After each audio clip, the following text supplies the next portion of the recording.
It's an honor and a pleasure once again to be standing here before you as I usually come each year and speak.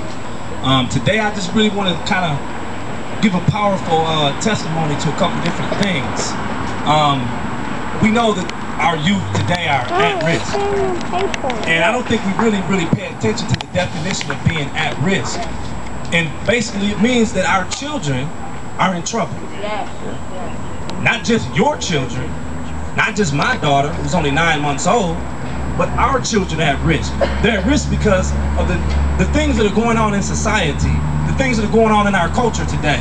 And oftentimes we're so concerned and we're so caught up with our own individual lives, our own individual families, that we forget and fail to recognize that there is a collective cohesion involved in all of our lives, that all of our lives come together as one.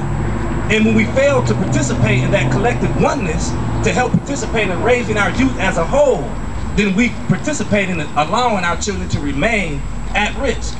Now, I've been working in and out of the schools, the juvenile homes for several years. The thing that is very consistent with these kids today is they are at a total loss.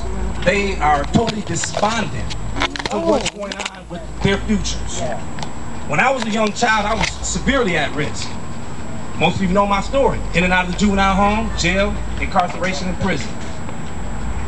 Our children today, like myself, we don't seem to have any real admiration for life.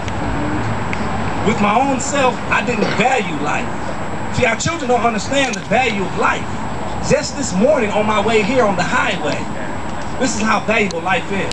On my trip here, just a few hours ago, a couple miles behind me, there was a severe car accident. Possibly landed in a traffic fatality. Just a couple miles behind me. In my rearview mirror, basically.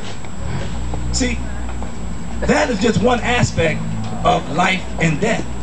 Our children every day are seeing life and death in different ways. We're having homicides in our streets nowadays, shootings, strangles, rapes, robberies. All these different elements in our community today are putting our children at risk because our children are becoming desensitized to the value of life. We allow our children to play these violent video games. They're becoming desensitized to the value of life. When we were children, most of us adults, when we watched cartoons, on cartoons, these cartoon characters were dying, coming back to life, so to speak.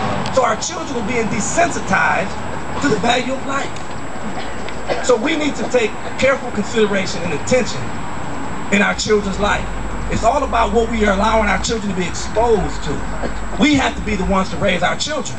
We are allowing the streets, society, culture, television, popular media to raise our children. Why? Because we're so caught up and concerned with our own lives that we fail to realize that the old cliche statement, the children are our future, is a very powerful statement. The children aren't necessarily our future in the sense that they are the future. They are the ones that are going to take us into shape the new direction for our future. They're going to be the ones that are going to be standing in position in schools, in the political arena, the social arena, the cultural arena. These children will be there 10 years from now, 20 years from now. So we need to make sure that we participate in helping shape what that future is going to look like. The way the future is looking, society is taking over. Culture is taking over. And as it stands and exists today, it is not that fruitful. So we need to take careful attention to that. So my message today is, let's pay more attention and become more involved as a whole and start partnering with each other. See, a lot of us are scattered about. We're from different segments, different groups, different organizations, just different concerned families. But we need to partner with each other. And that's what this Save Our Youth March is all about. From the Mentoring and Awareness March to the Save Our Youth March, it's about partnering. Let's partner with each other and participate and find ways that we can work together to help save our children. All right? Thank you. All right.